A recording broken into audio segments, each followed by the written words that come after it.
Hola, bonjour à tous et bienvenue dans une nouvelle vidéo. Aujourd'hui, on se retrouve pour parler d'un sujet beaucoup moins sympathique et beaucoup moins fun que ceux que j'aborde souvent sur ma chaîne. Mais c'est une vidéo qui me semble super importante, donc j'ai décidé de la faire quand même. Donc aujourd'hui, on va parler de l'avortement aux États-Unis. Vous n'êtes pas sans savoir que la Cour suprême, le 24 juin 2022, a renversé l'arrêt Roe vs Wade.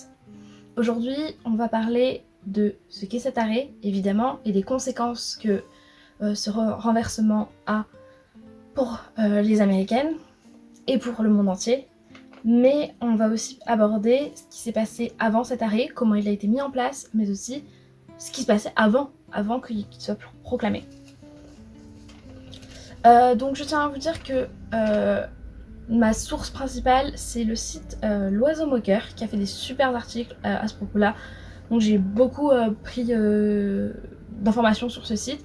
Je vous le mettrai en barre d'infos parce que vraiment, genre, c'est une mine d'informations pour ce qui est de la justice américaine. Donc voilà. J'espère que le son et la qualité visuelle seront bien parce que je filme avec mon téléphone, ce que d'habitude je ne fais pas, mais c'est pas grave. J'ai des notes avec moi parce qu'il y a beaucoup de dates et que j'ai peur d'oublier certaines informations et je veux surtout pas me tromper. Donc on va revenir d'abord sur l'histoire de l'avortement aux États-Unis avant l'arrêt Roe vs Wade. Donc il faut savoir qu'au 19e siècle, l'avortement il est toléré pour les conceptions hors mariage. L'avortement il n'est illégal qu'à partir des premiers mouvements du fœtus sentis par la mère, c'est-à-dire aux alentours de 4 mois de grossesse. Ainsi, les femmes utilisent des potions pour avorter, et il existe même, à partir de 1840, des publicités pour l'avortement. Cependant, de 1821 à 1841, des lois vont commencer à pénaliser l'avortement. En fait, elles vont les pénaliser notamment pour des raisons sanitaires. En effet, beaucoup de femmes qui vont prendre ces potions abortives vont en réalité mourir elles aussi. Ainsi, à partir de là, l'avortement va être interdit de pratiquer. Donc ce sera seulement les médecins qui vont avoir une peine encourue, qui peut aller jusqu'à la peine à vie. Donc c'est ce qui va se passer dans le Connecticut en 1821. Et puis petit à petit, d'autres États vont suivre. Donc à partir de 1857, certains médecins vont déclarer l'avortement inacceptable moralement et dangereux médicalement. Notamment les professeurs Hodge et Humphreys, qui déclarent que le fœtus est vivant dès sa conception et qu'il est totalement indépendant du corps de la mère. En 1857 est créé un comité pour l'avortement criminel qui va publier un rapport qui encourage les États à interdire l'avortement. En 1873, les lois Comstock interdisent la publicité pour la contraception et l'avortement. Et de 1860 à 1880, la plupart des États vont adopter des lois anti-avortement. Ainsi, en 1900, l'avortement est considéré comme un crime dans tous les États des États-Unis. De 1880 à 1830, l'avortement, bien que illégal, est toléré. Et puis de 1830 à 1840 environ, l'avortement il est fait de manière plus professionnelle. Il est plus accessible et plus visible. Certains médecins vont même aller jusqu'à mettre en cause les lois anti-avortement. Donc de 1940 à 1960, la répression contre l'avortement va être beaucoup plus importante. Elle va vraiment se durcir profondément. De 1960 à 1973, il va y avoir une vraie remise en question de l'interdiction de l'avortement par notamment des avocats, des médecins, mais aussi des membres du clergé. En effet, en 1955, un réseau du planning familial, The Planned Parenthood, excusez mon accent, je suis vraiment pas bilingue, va faire une conférence sur l'avortement. Et ça va donc être le début d'une réflexion à propos d'une réforme pour le droit à l'avortement.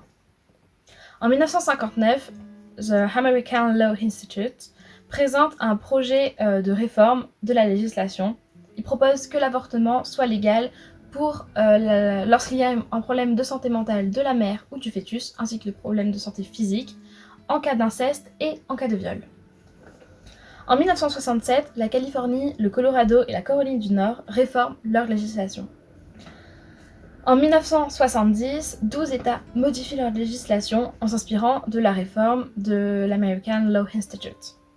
Hawaï autorise ainsi l'avortement jusqu'à la 20e semaine et l'État de New York jusqu'à la 24e semaine. Donc maintenant que je vous ai fait un petit topo de ce qui s'était passé avant l'arrêt Roe vs Wade, je vais vous raconter l'histoire de cet arrêt et comment ça s'est déroulé. L'histoire de cet arrêt commence avec l'histoire de Sarah Weddington. Sarah Weddington, c'est une jeune avocate qui va tomber enceinte en 1967 et qui va décider d'aller avorter au Mexique. Donc cette jeune femme, cette jeune avocate va peu à peu sympathiser avec un groupe de féministes qui va s'interroger sur les risques encourus pour orienter des étudiantes vers des médecins pratiquant l'avortement. Elles habitent au Texas et elles vont vouloir renverser la loi au Texas qui est donc anti-avortement. Sarah Weddington, qui est une avocate, est vachement intéressée par le sujet et se dit qu'il y a peut-être moyen de faire quelque chose. Elle va donc contacter une de ses amies, Linda Coffey. Et Linda, elle va chercher des plaignantes potentielles et elle va tomber sur une femme, Norma McCorvey, aussi connue sous le nom de Jane Roe. Cette femme a donc 21 ans et est tombée enceinte. Donc, le 3 mars 1970, un recours contre Henry Wade, qui est le procureur de Dallas et donc le représentant de l'État du Texas, va être déposé. Il prend la forme d'une action de groupe au nom de toutes les femmes enceintes ou susceptibles de l'être qui vont vouloir avoir le choix de pouvoir avorter. Ainsi, au tribunal, les juges vont reconnaître le droit à l'avortement pour les femmes seules ou mariées, donc elles vont pouvoir choisir d'avoir ou non un enfant. Les juges vont donc déclarer la loi texane comme non conforme à la Constitution en rapport avec le respect de la vie privée, qui est le 9e amendement de la Constitution américaine. Cependant, le tribunal va refuser de demander à l'État du Texas de ne plus appliquer de loi anti-avortement. Ainsi, les deux protagonistes, donc le côté de Roe et le côté de Wade, vont faire appel. Donc une nouvelle audience sera déclarée le 13 décembre 1971, mais malheureusement, il va manquer 2 juges à ce moment-là, et donc l'audience va être décalée au 11 octobre 1972. Entre ces deux dates, un soutien populaire pour la dépénalisation de l'avortement est de plus en plus présent.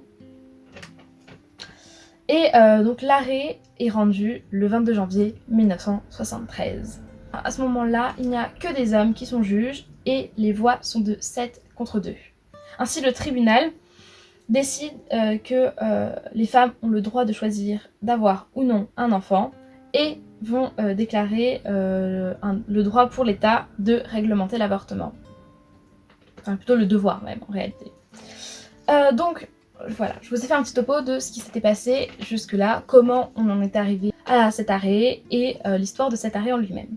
Maintenant, je vais donc vous raconter un peu le renversement de cet arrêt actuellement, qui s'est donc passé le 24 juin de 2022. Donc cet arrêt a été renversé par la Cour suprême des États-Unis, qui est donc à majorité conservatrice. Comment peut-elle être à majorité conservatrice alors que le président actuel, Joe Biden, n'est pas conservateur, pour la simple et bonne raison qu'ils ont été mis en place par Donald Trump. En effet, les juges de la Cour prennent position à vie. Ils sont donc là jusqu'à leur mort, et comme ils ont été mis en place par Donald Trump, ils sont sûrement là pour un bon bout de temps. Le renversement de l'arrêt Roe vs Wade a été voté à 5 voix contre 4. Ainsi, ça veut dire que maintenant, chaque État des États-Unis doit choisir sa loi contre ou pour l'avortement. Donc maintenant, il y a déjà de très nombreux États qui ont interdit ou réprimé fortement le droit à l'avortement aux États-Unis, déjà en quelques jours. Je vais pas vous faire une liste, mais il y en a vraiment beaucoup, et je vous mettrai peut-être le chiffre là. Il faut savoir que les conséquences de ça, c'est que finalement, une femme, si elle veut avorter, elle avortera. Peu importe les conditions, elle le fera. Donc en fait, c'est juste mettre en danger la santé des femmes qui potentiellement vont mourir, parce que c'est beaucoup plus dangereux d'accoucher illégalement. C'est aussi demander aux femmes d'aller avorter dans des pays voisins, notamment au Mexique. Et finalement, c'est aussi rendre la vie encore plus compliquée des minorités, parce que c'est forcément plus difficile pour les personnes pauvres par exemple d'aller avorter. Donc il faut savoir que le problème c'est aussi que ce droit, on peut avoir peur des conséquences que ça va avoir pour d'autres pays. Parce que finalement les États-Unis c'est un pays immense, duquel beaucoup de pays s'inspirent finalement. Et il y a déjà beaucoup de pays où le droit à l'avortement il est illégal, et où peut-être qu'un jour il aurait pu être légal, mais ça va pas aider. Clairement, ça ne va pas aider. Il faut savoir qu'aussi qu'aux États-Unis, actuellement, d'autres droits sont menacés, comme notamment le droit à la contraception et le droit au mariage pour tous. Donc on est vraiment dans une situation extrêmement complexe qui va amener sûrement plein de problématiques et on risque encore d'en entendre parler pendant très très longtemps. En France actuellement, il y a des députés qui ont demandé à ce que le droit à l'avortement soit déposé dans la Constitution française pour éviter justement qu'à un moment donné il soit supprimé, parce que c'est beaucoup plus difficile de supprimer une loi qui est dans la Constitution. Donc voilà, c'est un peu les conséquences actuelles de cela. Donc bien sûr, si vous avez des questions, n'hésitez pas à me les poser dans les commentaires, j'y répondrai avec grand plaisir. J'espère avoir été assez claire, j'espère aussi ne pas avoir trop lu, j'ai essayé de faire au mieux. Et j'espère surtout que cette vidéo vous a informé et vous a été utile. N'hésitez pas à la partager pour rappeler à tout le monde l'importance du droit à l'avortement, parce que finalement, le droit des femmes d'avorter, il ne dépend que d'elles. La règle de base, c'est mon corps, mon choix. Je pense que je vais vous laisser sur ça. N'hésitez pas à vous abonner à la chaîne si vous voulez plus de vidéos, et n'hésitez pas à me dire si vous aimez les vidéos comme ça un peu plus historiques. Personnellement, j'adore les faire, donc j'espère que ça vous plaît. Adios!